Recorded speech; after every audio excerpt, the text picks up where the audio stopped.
जनता को हो रही समस्याओं से मैं आहत हूं। महानदी के क्षतिग्रस्त पुल को तत्काल बनवाने के लिए हर संभव प्रयास। श्री संजय पाठक जी द्वारा पुल में कैसे खतरा उत्पन्न हो सकता है उसे उदाहरण देकर समझाया। कटनी के विजयराघवगढ़ विधानसभा के बरही और महर के बीच महानदी के क्षतिग्रस्त पुल के निर्माण को लेकर बरही में जनता द्वारा आंदोलन के फैसले को लेकर क्षेत्रीय विधायक एवं पूर्व मंत्री संजय सत्येंद्र पाठक ने कहा कि जनता को हो रही तकलीफ से आहत हूं। पुल के मरम्मत एवं तत्काल शुरू करने को लेकर हर स्तर पर प्रयास जारी है। आज श्री पाठक ने मीडिया से बात करते हुए स्पष्ट किया कि जनता को हो रही आवागमन में परेशानी को समाप्त करने के लिए मुख्यमंत्री मोहन यादव से बातचीत की गई।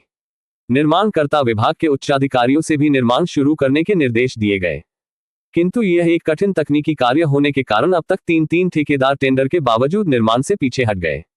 ये पूरा घटनाक्रम मुख्यमंत्री जी तथा संबंधित विभाग के मंत्री के संज्ञान में है।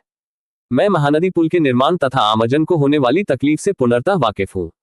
आज स्थानीय जनता ने आंदोलनात्मक कदम उठाने की जो चेतावनी दी है वह स्वाभाविक है। मैं जनता को विश्वास दिलाता हूं कि अतिशीघ्र पुल की मरम्मत कराई जाएगी।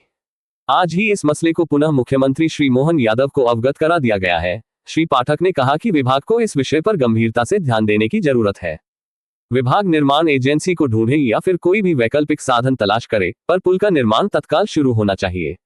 उन्होंने कहा कि मार्ग अवरुद्ध होने से सिर्फ व्यापार की समस्या ही नहीं है, वरन जनता को रोजमर्रा की जरूरतों को भी पूरा करने के लिए जद्दोजहद करनी पड़ रही है। इस दौरान श्री संजय पाठक ने नदी के पुल के पिल में क्या गड़बड़ी हुई है और उससे कैसे खतरा उत्पन्न हो सकता है उसे उदाहरण देकर समझाया। संवाददाता छन्नू राय की खास रिपोर्ट। से ज्यादा आवश्यक है मरीजों के लिए, छात्र छात्राओं के लिए, रोजमर्रा की जिंदगी जीने वालों के लिए। व्यापारी तो होंगे 50, लेकिन जनता तो 50,000 है ना, उनको रोज की आवश्यकता है ये। और चूंकि अभी एक जो पुल दूसरा पुल उपयोग हो रहा था ये पिपरा के पास वाला पुल भी क्षतिग्रस्त हो गया इस बारिश में। उसके पुल के क्षतिग्रस्त होने से और दुविधापूर्ण स्थिति बन गई है कि बहुत लंबा चक्कर घूम के लोगों को आना पड़ रहा है। मैं माननीय मुख्यमंत्री जी से, माननीय सिंचाई मंत्री जी से, मैं विभाग के अधिकारियों से भी आप लोगों के माध्यम से आग्रह करूंगा कि यथाशीघ्र इस पर निर्णय ले और तत्काल वहां पे कार्य प्रारंभ किया जाना चाहिए। मैं आंदोलनकारियों की सभी मांगों से पूर्ण रूप से सहमत हूँ। 3 माह पहले आपने एक पत्र भी लिखा था उस पर कि छोटे वाहन आए जाएं जिससे मरीजों को परेशानी न हो। मैंने वो पत्र लिखा, मैंने पत्र लिखा कि कम से कम आप एम्बुलेंस अलाउ कर दीजिए, हल्के वाहन अलाउ कर दीजिए ताकि मरीज आ जा सके, छात्र छात्राएं आ जा सके। बस नहीं चले, ट्रक नहीं चले, समझ में आता है, लेकिन छोटा हाथी चल सकता है, मैजिक चल सकती है, ई रिक्शा चल सकते हैं।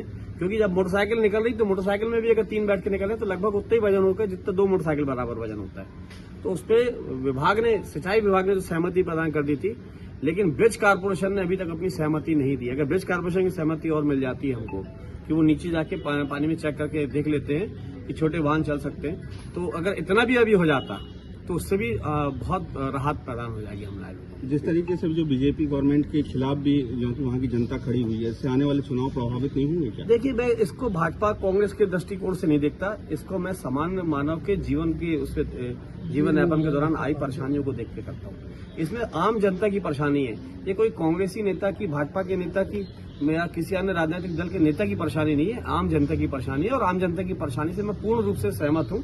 मुझे चुनाव की परवाह कभी नहीं रहती। कार्य को लेकर मैं अपनी प्राथमिकता जो रहती है, जनता का किसमें हित है, सुविधा कहाँ से मिलेगी, कहाँ से हम उनको बेहतर सुविधा दे सकते। मैं मानता हूँ कि मेरे लाख प्रयास करने के बाद भी, विधानसभा प्रश्न कई बार उठाने के बाद भी, माननीय मुख्यमंत्री और माननीय अधिकारियों से मिलने के बाद भी इस कार्य में विलंब लगातार इसलिए हो रहा है क्योंकि बड़ा तकनीकी ठेका है ये। और ठेकेदार आते हैं, टेंडर ले लेते हैं, 2-4-6 महीने लटकाते हैं और फिर छोड़ के भाग जाते हैं कि हम नहीं कर पाएंगे, बड़ा तकनीकी काम। मैं तो आज भी बोलूंगा, बैठेंगे कि कभी आंदोलन में इनके साथ खड़े होंगे सड़कों पे? मेरा अब चूंकि मैं सत्ताधारी दल में हूं, इसलिए शासन के खिलाफ मैं बैठ नहीं सकता, लेकिन मैं अंतर्मन से कह रहा हूं कि आज जनता अगर अपनी आवाज को आंदोलन के रूप में उठा रही है तो मेरा जनता के साथ पूरा सहयोग है। और मैं उनसे यह आग्रह करूंगा कि ठीक है, आप सांकेतिक आंदोलन अपना बिल्कुल करिए, हमें कोई दिक्कत नहीं है।